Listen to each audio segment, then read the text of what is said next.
Welcome, everyone. This is the Blind Man's Puff IPCPR 2015 recap show. We have the whole BMP panel that was at the event. We have Emmett Malone, Hello. Jiunn, and Wes Gade. Say hi, guys. Hi, guys. Hello. Hey, how's it going? So the show just wrapped up last Tuesday, and we're trying to keep this fresh with thoughts on our minds. So kind of go over a few topics and get everybody's thoughts, just to kind of share that with all the viewers and readers out there. So what we're going to get started with first is talking about things that we were most excited kind of going into the show, kind of just leading up to the show with the various news and cigar announcements. So who wants to get started on listing some of the things that they were kind of hyped up about going into the show? I guess I'll start. I was most excited about talking to Steve Saka, but he was so freaking busy the whole time, and they didn't have any. He said the samples weren't ready, so that was a pretty big letdown. Mm-hmm. Yeah, I heard that he was. I think some samples did get distributed, but it was really like people he was really close with and letting him know that not to expect anything super spectacular because he didn't think that they were ready. So yeah. What about you, Jiunn? My excitement, just in general, being my first show, taking it all in, seeing celebrities. Most people want to meet sports celebrities. I want to meet cigar celebrities. So, just in general, just meeting the big names, right, like JD and Willie's, and then also going down and for me especially, those of you guys know me, I smoke a lot of Cuban cigars, so the recent Cuban defects that came over to the U.S., namely Hamlet and Hiroshi. I wanted to meet them, so super hyped to meet them. But most importantly, just take it all in. I keep hearing from people, hey, if it's your first time, you're going to be super overwhelmed.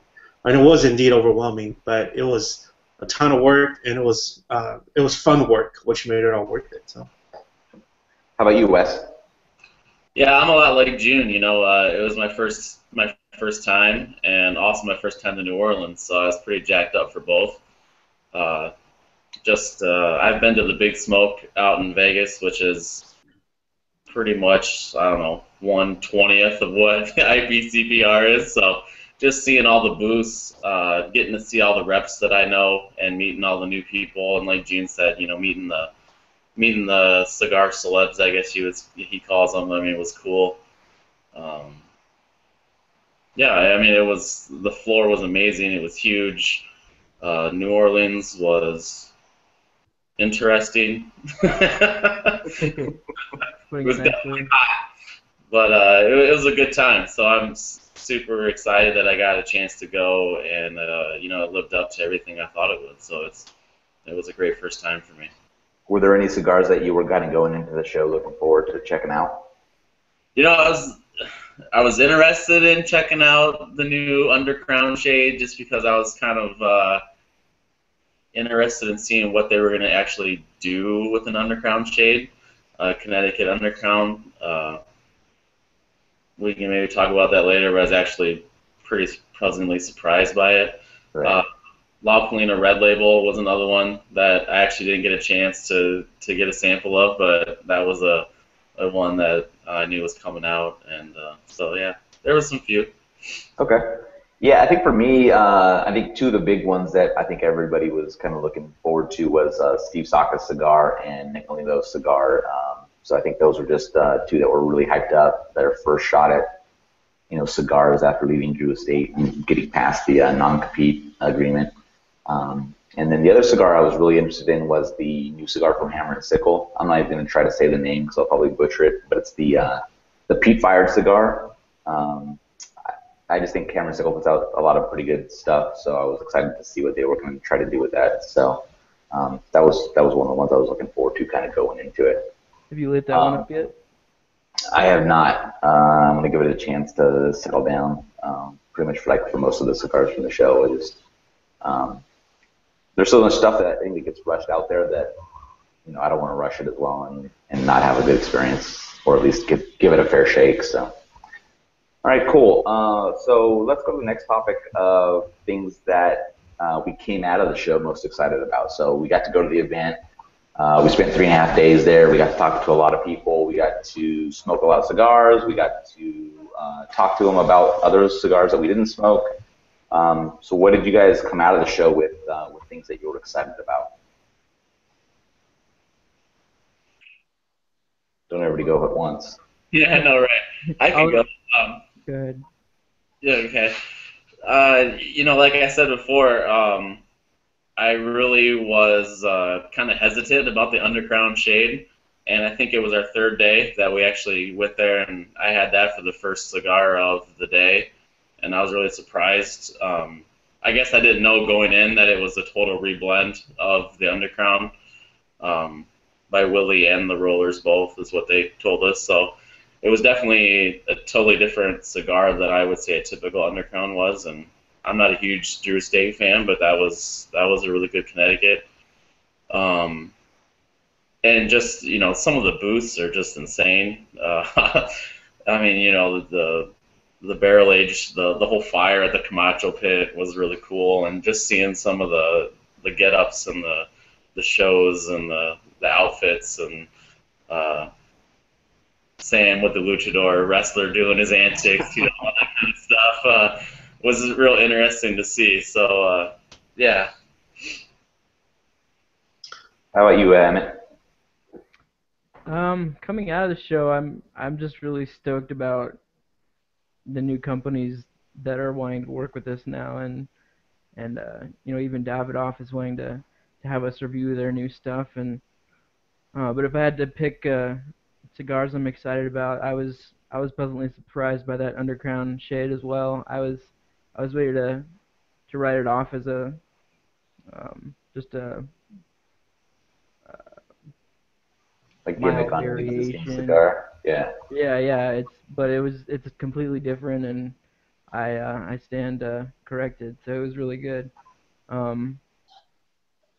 Let's see. Another one I'm excited about is talking to the guys that made the Protocol cigar. Everyone's really stoked about that one. I'm excited to try it and review it. Mm-hmm. Yeah, those guys are really nice. I'm excited to try the Protocol, and those guys were at the last the party on Monday night, so that was cool to meet all those guys and get the sample. We didn't get a Protocol, but we got a lot of their sticks, and so I'm excited to try that one out. What about you, Jiunn? A few things.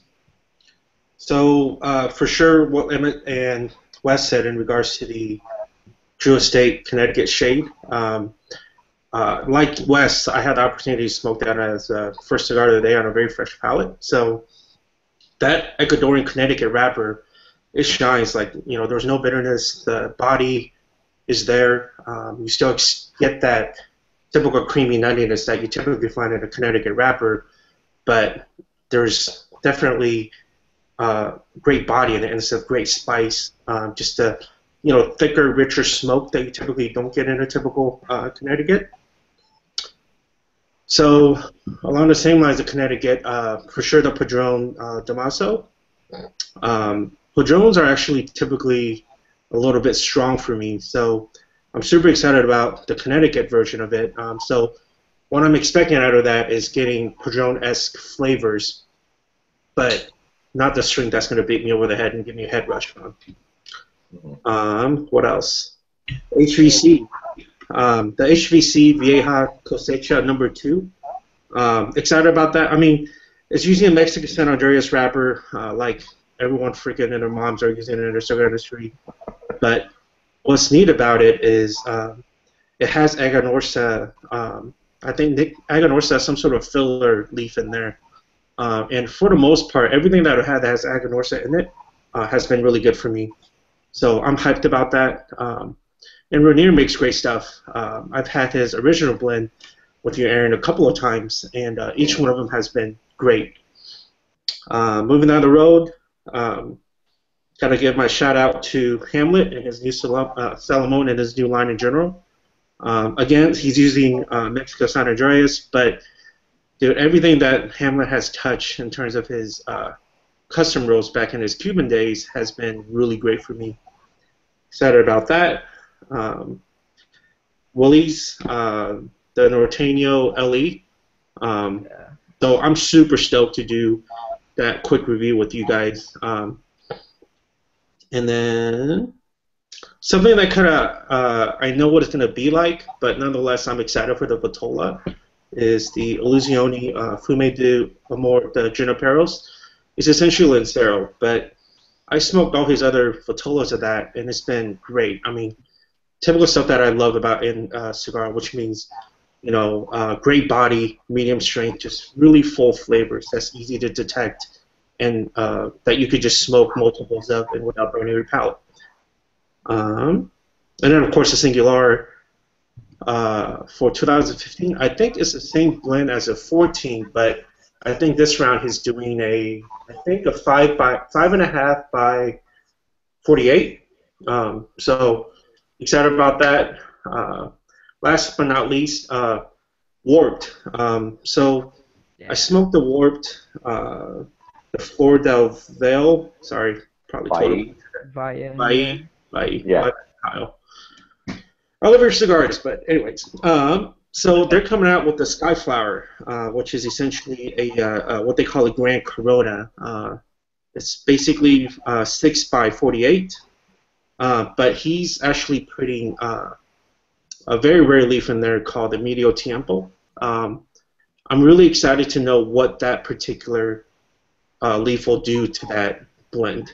I'm expecting just give it that extra oomph of flavor and body behind it. So I'm hyped for that. That's it. Probably many more. I mean, coming back with all those samples, man, like I'm gonna be in like cigar smoking heaven in my sabbatical. So. Exactly. Yeah, kind of along the same lines in regards to Warped and Casa Fernandez is the churro, which is the collaboration between Kyle and Max from Casa Fernandez. So that was something that kind of interests me now, getting a chance to talk to Kyle a little bit about it. I didn't get a chance to talk to Max about it, but just kind of them, you know, saying that they want to do it as kind of a show people what the future is going to be like from those two companies. It kind of excites me in wanting to be able to try that. Some of the other stuff is like from Crux. They had a big year last year with a lot of releases, and they're kind of doing something similar this year. I think they have 4 that they're going to come out with this year. Not all of them are released at the show, but there's going to be some that are releases later on in the year. That they all the first releases were all good, so I'm expecting similar type things from them this year as well. So kind of along the same. Go ahead. I was just gonna say, I feel like we should mention the CAO Pilon we all got to smoke. We were all super stoked about that and surprised. For those that don't know, it's a new cigar coming out from CAO that uses this new fermentation technique. I think it takes he said it took him like 6 years to perfect it, something like that. I'm not sure how long the actual fermentation process takes, but we were all like blown away by it. So looking forward to reviewing that and seeing what other people think. And also within that particular CAO Pilon, I remember that was like my 4th cigar of the day. And typically for me, if I'm smoking non-Cubans, after a couple of them, my palate is just typically blowing billows of smoke out of my mouth just for the fuck of it. But, whoops, can we cuss? Sure. Go for it. Why not? For the heck of it. Fuck it, stay fucked. But that was really good. I was able to taste that. I still remember getting like citrusy and more of a stone fruit, but on the underripe kind of a note to it. Super creamy. It had a really nice chocolate note to it for me. And really, it's cool because I'm one of those guys where I don't smoke a lot of the macro companies, the Generals, the Altadis, etc. But I was pleasantly surprised to see that these companies, which not to my surprise at all, are turning out great stuff, and Pilon is definitely one of them. So. Yeah, I definitely second that. I mean, I was, like Jiunn said, not that I was blown away by any means that they made a good cigar, but that cigar really stood out from General and CAO. So that was definitely something that was a bit of a surprise, but it was a really good cigar. And I believe I was the only one of us four that actually took some of that tobacco and chewed it. All the rest of us were scared to do it, but I did. So that was also very interesting to actually get to the smell of that. It was almost like petrified tobacco, you know. I mean, that smell was amazing. And he's like, "Go ahead and just take a chunk off it and chew it." And I was like, "All right," so I did. And Hold up, are you talking about the Palone, or are you talking about the Andillo tobacco from Ventura Cigar? oh yeah, I might be talking about that. Yeah, you're right. You're right. Okay. I just want to make sure. Because they had the tobacco, out for the Palone that was on that pallet. So I was just curious. I should have done that too. I should have done that too. So along those same lines of cigars that we smoked that we enjoyed. So we talked about the Underground Shade. We talked about the Palone. Any other cigars that you guys smoked that you enjoyed from the show? I'll go first. So on day 4 of the event, my first cigar was the Wart, the Florida Valle. There you go. Yeah, Espanol. The Grand Valle, which I think that is more like it was like a Robusto Extra, basically, if I remember correctly. Man, like I love what Kyle's doing on his lines, because I was talking to him and he said one of the things that he really enjoys about Habanos is, and I could completely attest to this, is you could smoke multiples, and for me, I could smoke Cuban cigars sunrise to sunset, and I will not get palate burn. I will taste every single cigar, and it will be rich, good cigars. And he tries to mirror Warped in that fashion. And this cigar, I could totally see being that. Thoroughly enjoy that. We talked about the Joe Estate Shade. Really like that one. Perfect example of good body, full flavor, and medium strength. And then the last one that I was pleasantly surprised by was, and I think you guys agree that from Duran we had their factory blend. The actual blend is called Factory Blend Number 2. So this was probably my 4th cigar of the day, and this is a bundle cigar. And for Robusto, being I think $1.75 per stick, it was incredibly flavorful. It was delicious, and as a matter of fact, in the middle of me smoking it, I told over to the. Do you guys remember the lady that we were talking to? Carolee. The rep, Emily. Carolee from Roberto Duran. Yeah. Yeah, and I said, well, hell, let me buy a bundle now. And when that does release, I am going to buy a bundle of it. It's ridiculous. I mean, people talk about going out to the golf course and having a cigar and something that's not going to really break the bank, but still get good flavors out of. I don't play golf, but I could smoke that cigar all day long. So. Yeah, and that's a short filter cigar as well. So I mean, the $1.75 or $1.70 it's the retail price. It's not like what the shops are buying it for, and they're going to mark it up. So it's a really, really value buy for a good cigar. Yeah, I agree with Jiunn. I mean, that was interesting. Carolee from Roberto Duran actually made us smoke it and in front of her without telling us anything about it, just to get our reactions to it. And we're like, yeah, this is actually really good. And then she told us it was a Cuban sandwich, $1.70, $1.75 a stick, and we're all just like, what? That's serious? Yeah. I mean, it was really good so I mean, that's probably going to become my new bundle cigar, just that I, like Jiunn said, I actually do golf, so, unlike him, who probably just sits in California and bask in the sun all day, I actually go outside and do activities, but... Yeah, I like mud baths. Yeah. I was blown away at the prices of that, because even bundle sticks, you can't, I mean, under $2 a stick, that's crazy. So I was really surprised by that. Mm-hmm. Yep. How about you, Emmett? I really enjoyed the new Crux. I think it was the Connoisseur. Is that what it Yeah, was? the connoisseur. Yeah, he said they were even, fresh, and you could tell that they were a little fresh. But I think with a little bit of rest, that cigar is going to be even better. I really like the stuff Crux has been putting out lately. That they made our top 25 list last year, and I think there's a good chance they will this year too.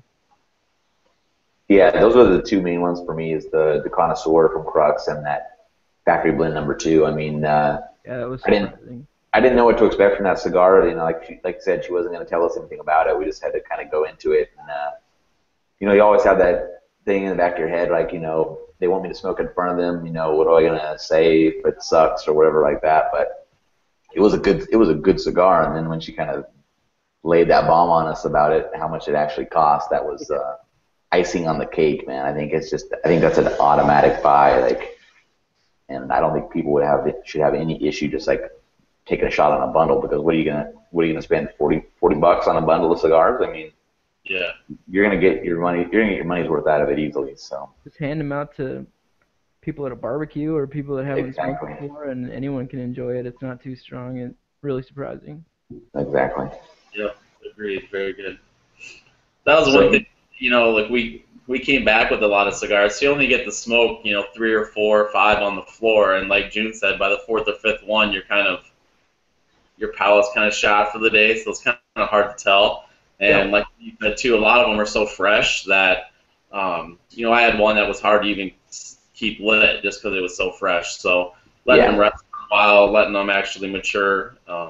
It'll be real interesting to smoke them in a couple months. And as I go through my bag of cigars, and we do our reviews on them, to actually smoke them when they're more in their prime and ready to go. It'll be really interesting to smoke a lot of good cigars that are out there this year. So yeah. So just to kind of keep everybody in the loop, I mean, we're not abandoning the blind review format. So there's cigars that we got enough of to do the blind review, so that will go through a normal process. They'll be unbanded and sent out to the guys.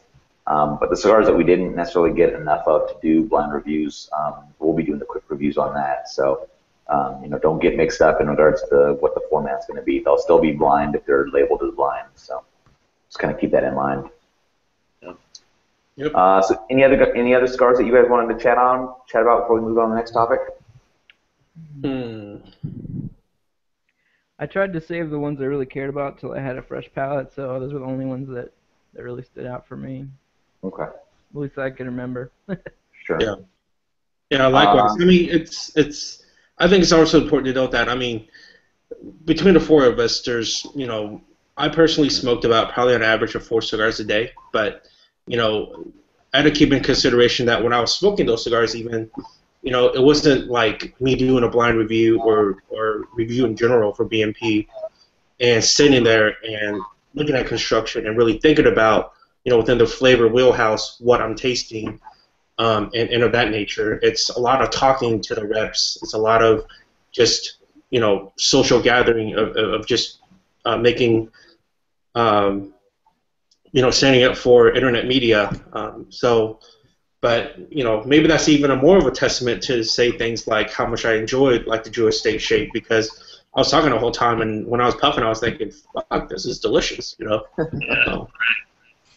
You were, yeah, that's so true, because you'd be handing, as they're talking to you, they go ahead and try this, and so you try it, and then by the time you're done, you're still smoking it, walking around, going to other booths, talking to people, and you're, like you said, you're not really totally paying attention like you would during a real blind review. So it'll be interesting to smoke them again and actually pay a lot more of attention. But to have something grab your attention when you're not really focusing on it, it kind of stands out and means something. So.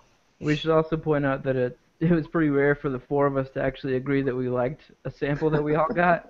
So those ones Yeah. you mentioned actually are ones that we all agreed on, which was pretty rare because we probably smoked at least 20 cigars each throughout the show, and those are the only ones we agreed on.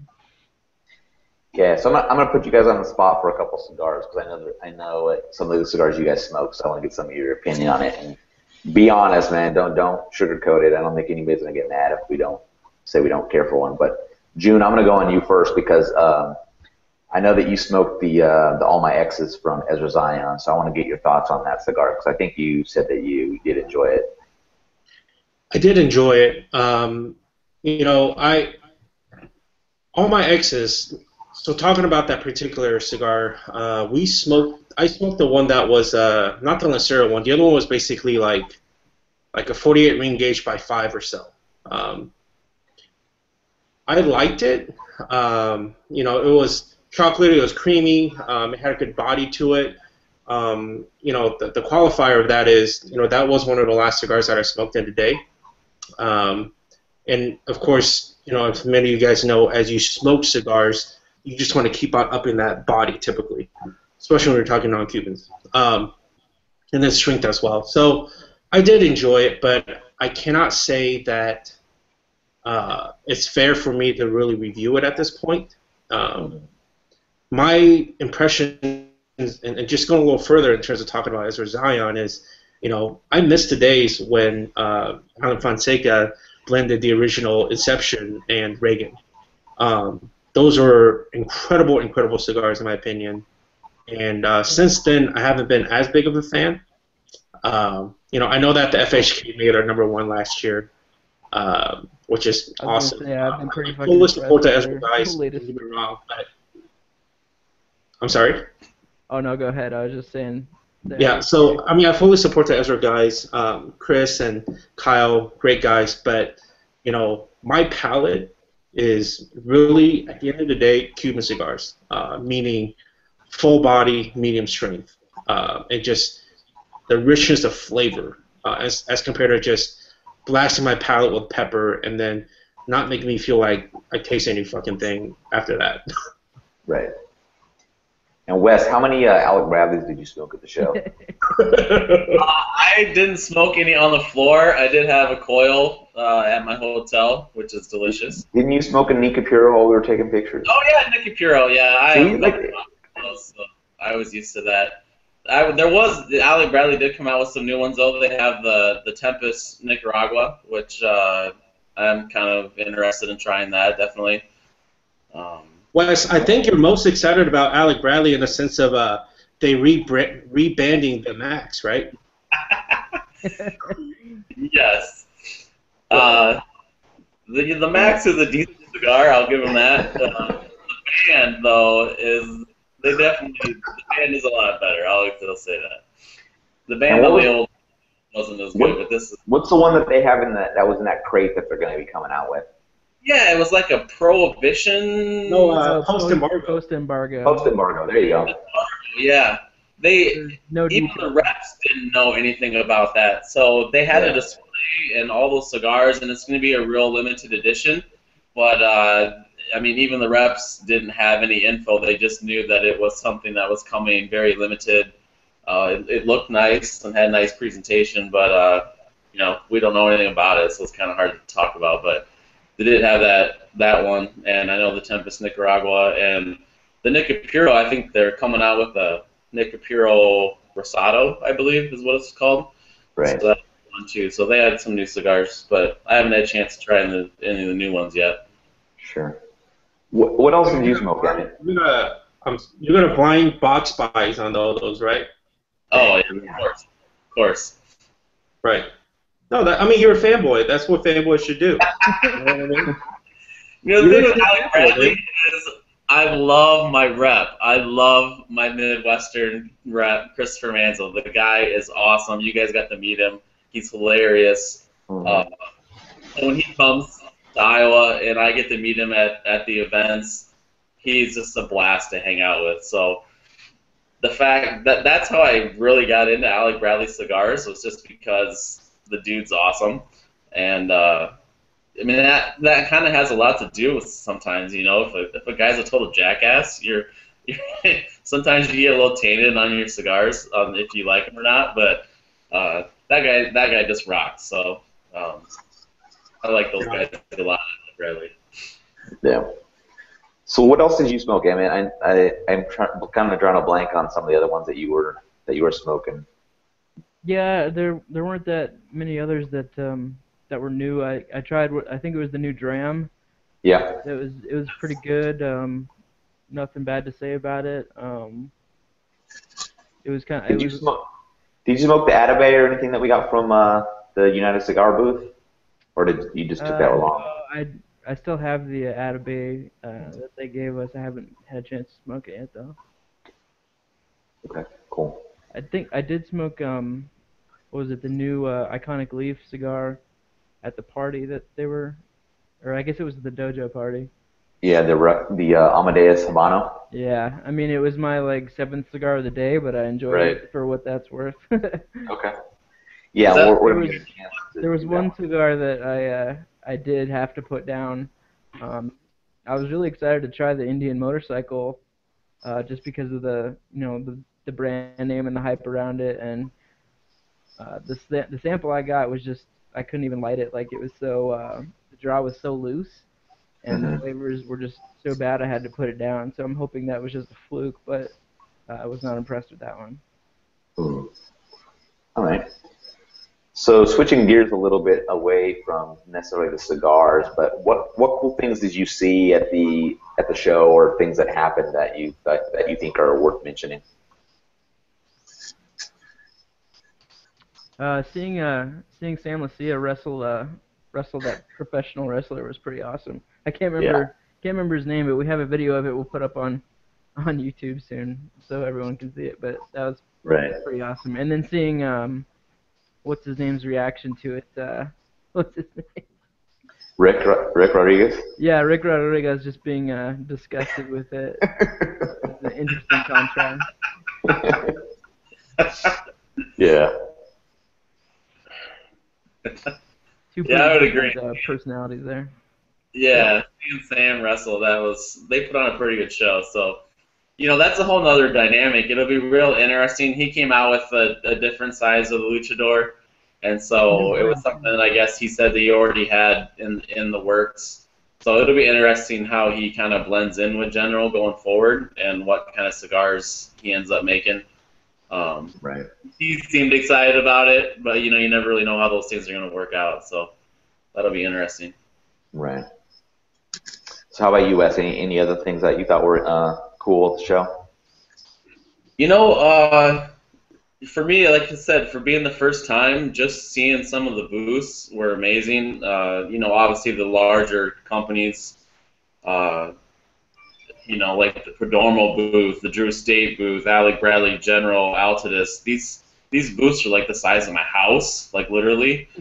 So it's amazing how large it is, and just the convention floor itself, you couldn't even see from one end to the other. I mean, you cannot. That's how far it was. Just we talked about we didn't even eat lunch that one day just because the food court's so far away.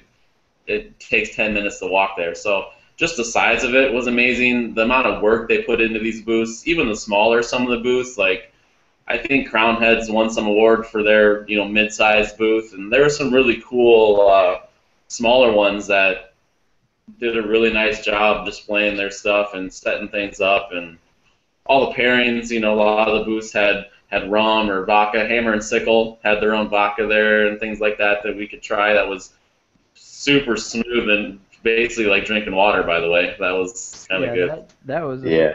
right there. I'm gonna have to go buy some of that. I know. That could be dangerous. But yeah, just that. Of course, the girls. It's hard not to mention the girls. There's a lot of girls walking around, and then just seeing all the big names, like Jiunn said earlier. I've met some of the people, but I haven't gotten my picture taken with Nesta Miranda, or got to see AJ up close and those kind of things like that. And and even going to the parties at night, I met James Brown, I met Stephanie Harris, I met Angela Brown, I met all the BLTC people, dissident guys, people that I've been smoking their cigars and follow them online and love them. I actually got to meet them in person and talk to them. So it was just really cool, that aspect of it. How about you, Jiunn? Three things come to mind. First, we met a Cuban lady named Leticia at the Atabey Byron booth. And most of you guys probably don't know her because she doesn't have an email. She's basically a farm girl that's a tobacco farm girl in Cuba, in Pino del Rio, I believe. So It was cool because Leticia, to give you a little background, she is basically she has a super palate. So she won essentially the blind taste test for Cuban cigars.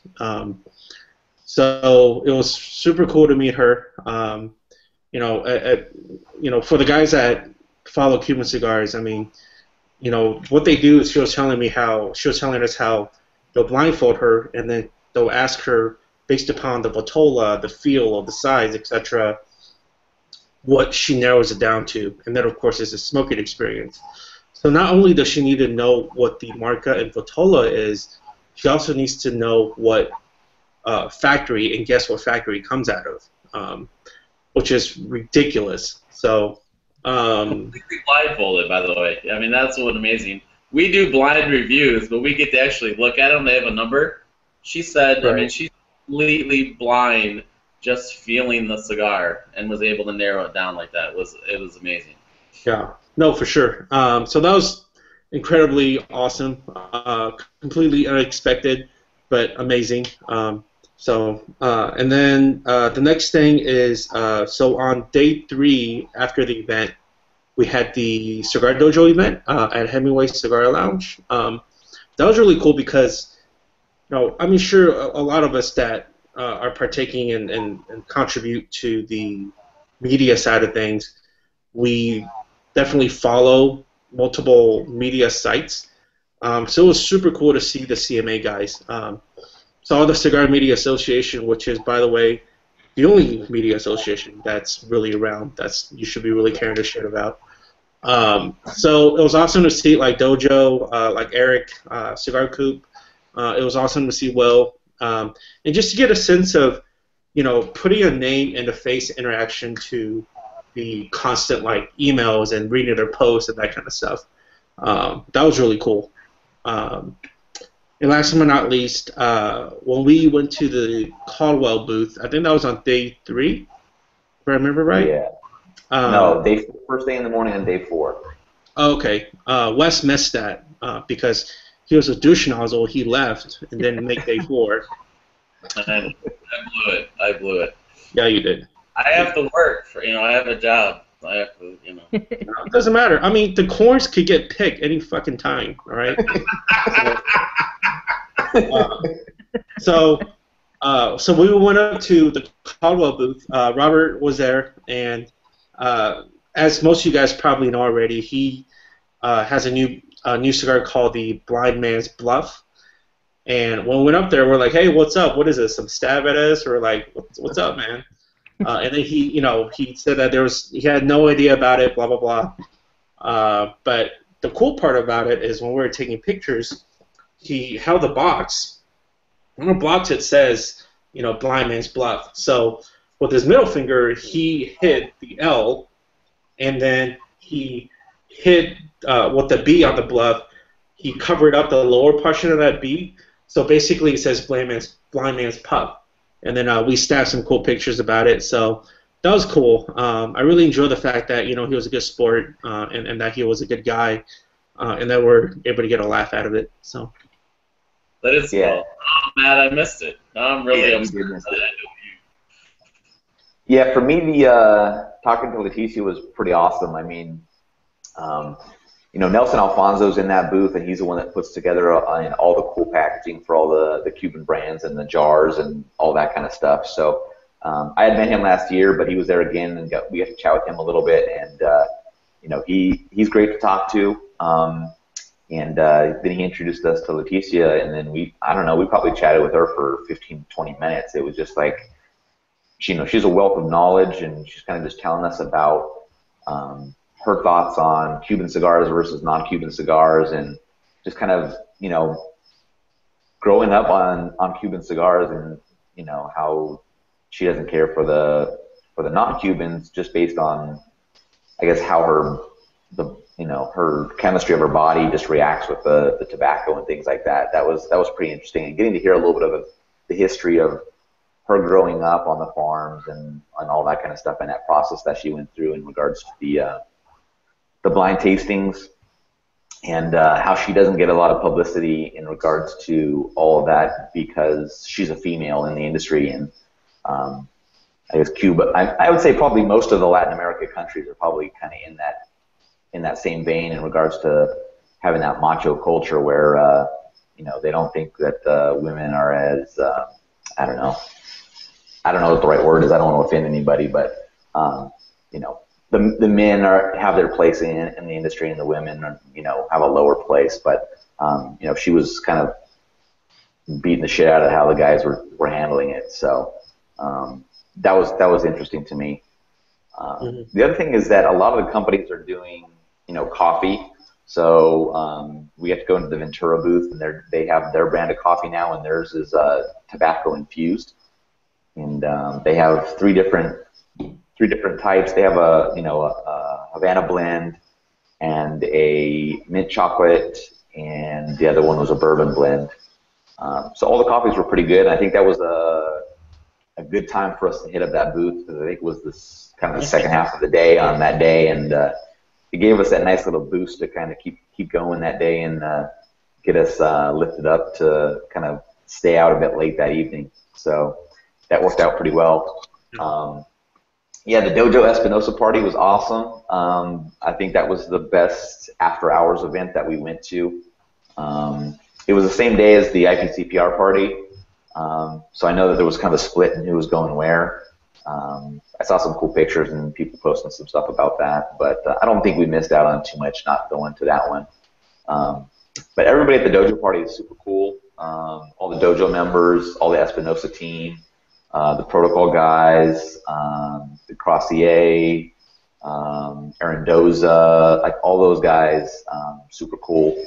And they were giving out prizes and stuff like that. And I won one. I gave it to a dojo member, JD from Toasted Foot. He won one, and he and I have a bit of I don't know if you're gonna call it a rivalry or a kind of a big brother, little brother thing going on, where we weren't always trying to one up each other. So he won after me, and he was generous enough to give the box of cigars that he won to Cigars for Warriors. So I want to give a shout out to JD for that. That was a classy move. So.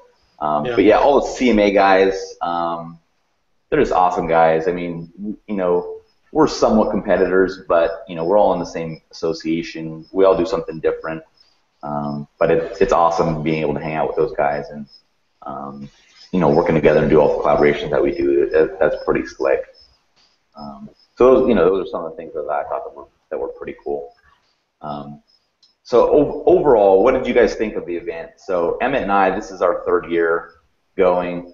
Jiunn and Wes, this is your first year going. So there's going to be some different thoughts on this, but maybe we'll start out with Jiunn and Wes, kind of getting your guys' thoughts as kind of a first year impression. What do you guys think? Wes, go ahead. Tell people about your Iowa experience. Yeah. So it was my first time going to the show.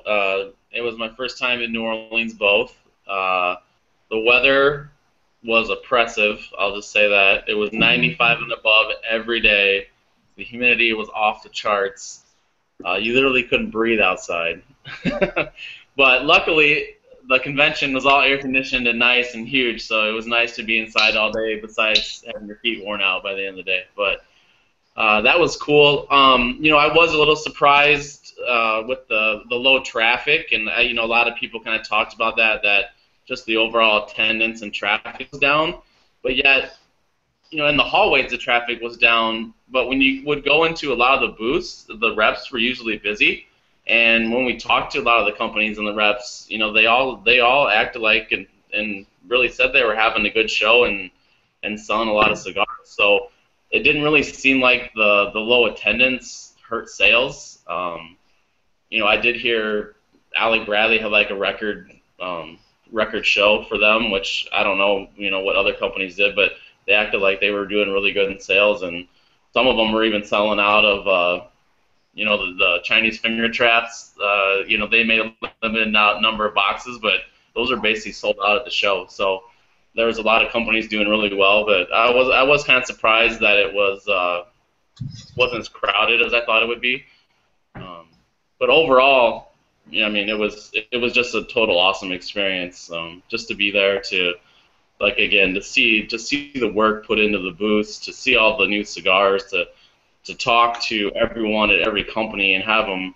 You know, we had appointments where they would show us around, or we would just show up and someone would show us around. They would tell us about every cigar, go into details, tell us the stories behind them. It was just a really cool, awesome experience and something I'll never forget. So I just want to thank you guys for inviting me to come along. Obviously, it was such a big deal for me and something I'll never forget. So. How about you, Jim? So, by the way, you guys, Wes didn't hold to his promise. He said at the show that he was so thankful to Aaron and Emmett that he was going to send a daily email from the day he left to thank them. Since then, he has sent nothing. Yeah, I'm still waiting for that to come in. Come on. Yeah. I posted on Facebook before from the airport. Before I even left, I thanked him. So No, doesn't work. I started early. I got to kick it up a notch, though. I got to kick it Doesn't up. work. All right, my turn. Wes, calm down. My turn now. Okay. First time, as Aaron said, I agree with Wes for sure. It was definitely overwhelming. It was definitely overwhelming. It was a lot of work. It was awesome. It was fun. You know, work is awesome, but work is okay. But if it's fun, it makes it that much better. And it was exactly that at the show for me. I mean, the show is massive. Like from one end to the other end of the show floor, I think someone said it's like 1.2 or 1.3 miles of a walk. So it's big, and some of those the whole convention center. I think our hall was like maybe 200, 300 yards, something like that. Yes. Okay. So I mean, and some of these booths are incredibly extravagant. You know, downright from the Drew Estate Bridge to just looking at something like a massive big company like a Rocky or General Altadis. I mean, these guys spare no expense, and they go big on that. So it was really cool to witness that. What else?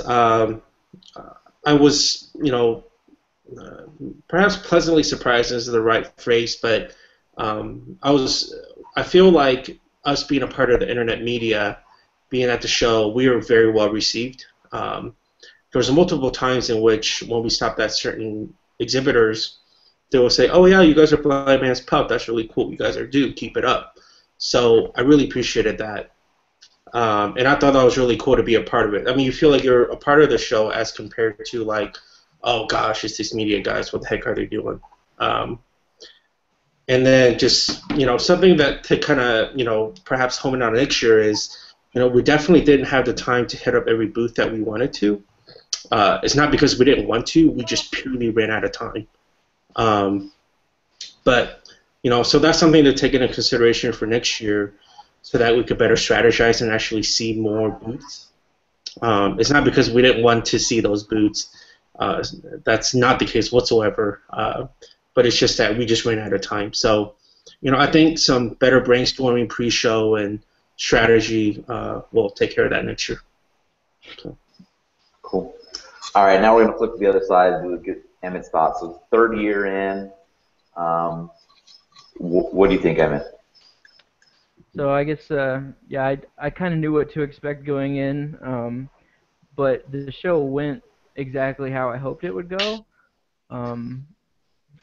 It was a ton of work, but it was fun. Really enjoyed it. It did seem like traffic was lighter than other years, but like you said, it seemed like the people that were there were retailers that were actually there to buy. So maybe it was just better quality traffic, because it seemed like it was still getting the job done. I think the floor was even bigger than the years before. Mm-hmm. But I definitely like the setup in Vegas a lot better, just in terms of the floor layout being a square instead of a big long runway. And the town itself is a lot more friendly to cigar smoking in general. There were no big venues to kind of hang out because they banned smoking pretty much everywhere in New Orleans right before the show. So that was kind of a bummer being stuck in like small venues for parties. But yeah, I feel like we were really well received at the show this year, and you guys weren't there the first year where people were like, "Who the fuck are you guys? Why are you talking to us?" So I think part of the reason it went so well is because we have built our brand, and we have a reputation now, and people are waiting for us to come to them now instead of us bothering them to get info. So it was nice to be well received, and everybody that we talked to had good things to say about the site.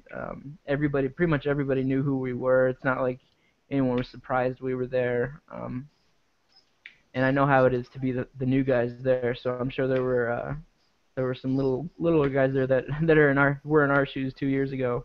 But I'm glad you guys were there to see things go really well. Yeah, the floor was definitely bigger than, at least, by my perception, bigger than the previous 2 years. So, we stood at one end and looked all the way across, and it was just booze as far as the eye could see. So there was a ton of floor space. I think that that was partially what contributed to us running out of time, but I also think that we had probably a lot more quality discussions this year than we've had in years past, just based on relationships that we've already built up. So having those, longer and more quality discussions with the manufacturers, that we have built up those relationships with, as well as introducing ourselves to new brands or people that we maybe didn't get a chance to visit in years prior. We were able to have good conversations with them as well, and some of them already know about the site, which is awesome. It's kind of cool knowing that people are seeing what you do and things like that. But then even the ones that weren't familiar with the site, just how open they were to the concept, and them saying that they like the format that we are conveying out there, and that they really think that's a great way to do the review process. And Fred really was one of the perfect examples of a guy that we've had a relationship with, and kind of him singing our praises a bit, and that he talks with other manufacturers about things we do along with the other brands out there running the Cigar Media Association, and kind of the values that we hold with that, and what we present to the industry. Because at the end of the day, I guess one of our biggest things is, other than getting to smoke cigars and do reviews, is we're really trying to promote cigars and brands. One of our biggest things is to try to help promote that. It's a small industry, and even the people, the brothers and sisters of Leap out there, it's a pretty small group compared to other industries. So the more promotion that we can get out there, the better. So I think that was a really cool aspect of things. Everybody that's going to do a recap show or do any kind of reporting on the event is going to talk about the weather. It completely sucked. That was my first trip to New Orleans. Not the greatest introduction. Trying to be there in the middle of July. It's like Wes was saying, mid-90s every day, and 80+% humidity every day. So thankfully we're indoors during the bulk of the day. But just even walking outside right after the event, my glasses are fogging up as soon as I step out the door, and it's like, I got to take a break for a couple seconds so that everything can calm down, and I can find out where the bus is, and I'm not walking out into traffic and getting run over or anything. Yeah, but, my ass cheeks were like chafed from the stuff. I don't know why they didn't bring any like baby powder.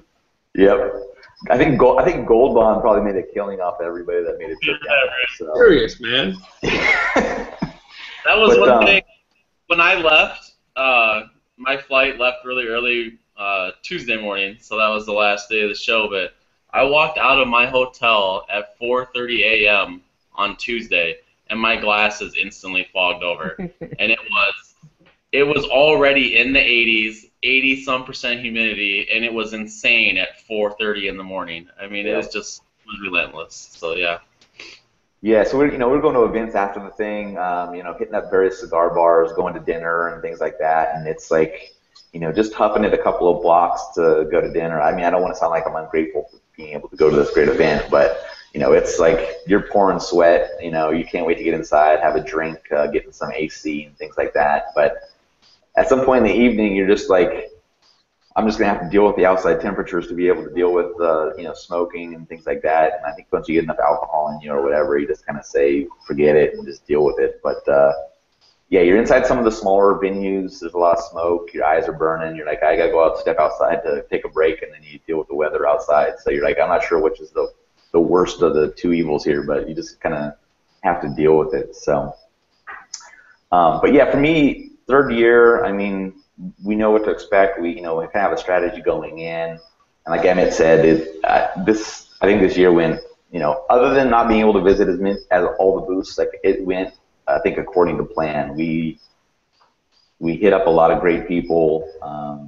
We talked to a lot of people. We got a lot of cigars from blind reviews. We got people that are going to send us stuff after the show, things like that. So that's all great. So I think it was really good. Part of my enjoyment was getting to see Wes and Jiunn, just kind of their reaction to everything. I just like seeing people's reactions to things for things that I enjoy, to see if they enjoy it as well. So I mean, we kind of filled them in on kind of what to expect and things like that. But I don't think you can really prepare somebody for what it's actually like. So I got to see that, and then you guys kind of have to hear what their thoughts were on it. But it was pretty cool. And next year is back in Vegas. We're hoping to go with the same team because I think Wes and Jiunn really kind of took into the whole process that we go through when we're talking to people. So they got the process down there.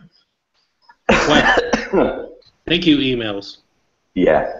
So these guys are great ambassadors for Blind Man's Pub, so we're more than happy to have them go with us again to Vegas next year and tackle it again. So, all right. So I think those are all the topics we wanted to chat about. So I just wanted to open up. Is there anything else that you guys wanted to chat about the event, cigars, anything else that you guys want to chat about? Yeah, on the very last day, I don't think anyone else got to see it, but I have a picture of it. I'll share on our recap. But Don Lucas Cigars actually put all of our review scores on their boxes, which is the first company to do that. I thought it was really cool to see us being embraced by a company with our ratings. Yeah, that was cool. Yeah, Emmett came over and told us, and that was pretty exciting. They posted up our reviews on their website, so that's always cool. But it's always nice to get that kind of feedback that they appreciate what we're doing. So that was cool. Yeah, and he told me that they sent us I think a couple of the 20th anniversary to review, and that was the one blend that never scored well with us. And he told me that they actually reblended it based on our reviews and gave us more samples to revisit. So I thought that was super cool too. Was Wes on that review? I don't know. I think we reviewed it twice, and it both was I think one was an 88, one was maybe an 89 or 87. No, Wes is probably on that review because he scores everything really high. No, it scored low, so he couldn't have been on it. Yeah. Killing me. Yeah, we'll have to see how their reblend holds up. Yeah.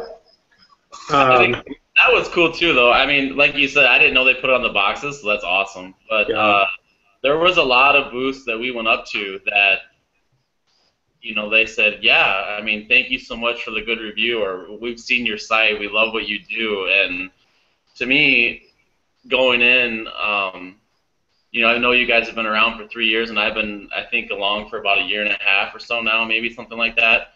I started somewhere in the middle of last year because I know I helped with the top 25 and things like that. So it was really cool just how many of the manufacturers knew us and knew the numbers that we gave their cigars and thanked us for that. And like you mentioned Fred. I mean, Fred's just a great guy overall and hilarious to be by. But I mean, those guys all know us and they know your site and our site, whatever you want to call it. It's really your site, but I just help smoke. But to me, that was really cool. I mean, just like you said, compared to probably what the first year was like to now, just to walk up to booths and go, oh yeah, Blind Man's Puff, come on in. You know, let's show you the new things. I love, you know, thanks so much for reviewing our last cigar, and that was just a really cool experience. Yeah, definitely. Yeah, it's really cool to. I mean, this is a no-brainer, but with like the blind reviews and whatnot, and to know that people are looking at it, not only cigar geeks and cigar enthusiasts, but the cigar companies as well, right, and other media companies. That was really cool to be a part of and to witness at the show for me. Yeah. So. Cool. So that wraps up our recap of IPCPR 2015 in New Orleans. If anybody has any questions that they want to ask us about the event, any of the cigars we saw, any of the brands, anything like that, feel free to shoot us a comment either on YouTube or on the web hosting page on the Blind Man's Puff website. And any of us can chime in and try to answer those for you or give you some more information on that. So we really appreciate all you guys listening.